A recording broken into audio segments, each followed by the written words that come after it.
opinion, your critique on YouTube. Subscribe.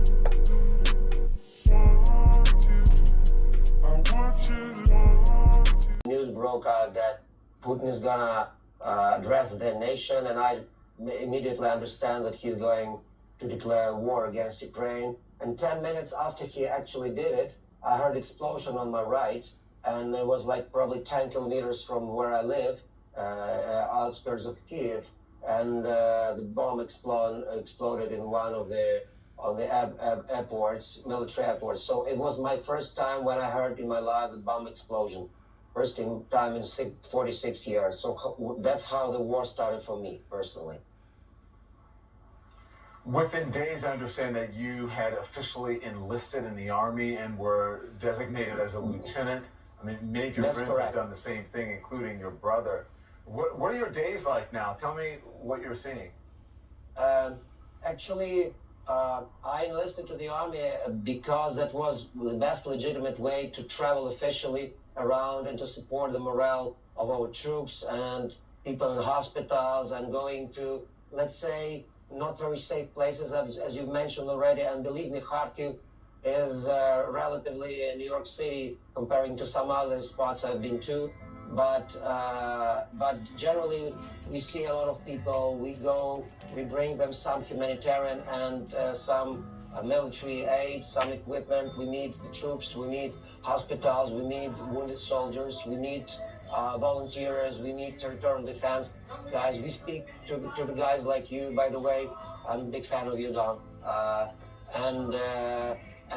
You know, we doing whatever we can. Everybody in Ukraine is resisting. Everybody in Ukraine is trying to make the victory as quick as possible. We are all focused and determined for that.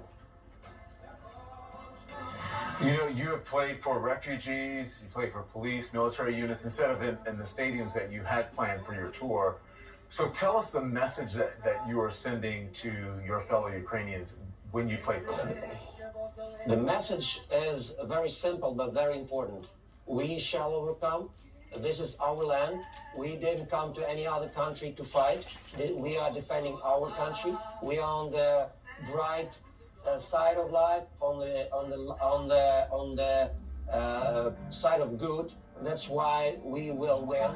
And the only thing everybody needs to know that it's gonna take a while, and we need to be focused. We need to stay strong. We need to support each other. And actually, that's happening. The whole country, from the east to the west, from the north to the south, is like, you know, like the one battalion. Everybody's fighting from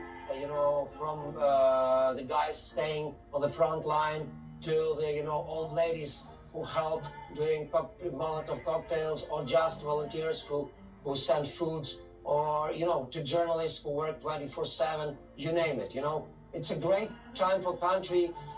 If you're not taking into consideration that people are being killed, which is probably the worst and the biggest nightmare we've witnessed. Part of that, the country is very, you know, focused, and the morale is very high. We are ready to fight, and we will win this war, believe me. I just want to read part of a poem that you wrote here, and it says, "We didn't wake you up at night. I didn't offer you meals. I didn't give you my keys." Can you speak to me about how this war has changed you from an artist to a warrior, Slava? You know, I think I'm not a conventional warrior.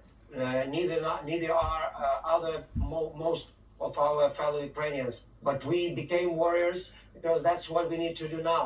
In the case of this danger, everybody goes and fights. You did it during World War II, World War I. Other countries did it during their wars. And actually, for us, this is a genuine independence war. So we didn't fight for independence in 1991. We just had it because of collapse of Soviet Union. But now we really fight for it. And you know, it changes. It gives you. There is one feeling. It's hard to explain, but the hatred I described in this poem is a very new feeling for me. I'm an artistic person. I'm singing for love and about love, and that's how I'm known through the Eastern Europe and other countries. But one day you wake up with it, this hatred to those who impose this war, to Putin, to his generals, to those soldiers who just come to kill our children and women, innocent people, and it's very toxic. And you understand that the only way to get rid of this hatred is to win, and just to make your house and your land free from foreign soldiers' boots. And that's what we're doing. And I hope when we win, I will sing once again about love, and will be who I am, Slava, who wants to be a musician. It's interesting, Slava. I thank you. We've heard a similar sentiment. So from just about everyone we've spoken to, they said that they've never hated before, but they certainly hate the Russian soldiers and, quite frankly, Vladimir Putin for doing what they're doing to the Ukrainian people. Thank you. Be safe. Be well. We appreciate you joining us. Okay. Yeah, thank you very much. But may I have, if I have opportunity to speak, just one message for Americans and other people who are watching us. It's very important.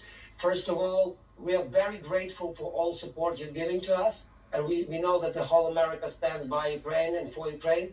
The only message we have now, just please double your efforts, because we need your military equipment. We need your anti-missile defense planes. We also need the sanctions to be even harder. Please tell your big corporations like Citigroup and others to go out of Russia, because they pay taxes there, and these taxes are being used for buying tanks and other equipment that kills our children. Just please do it.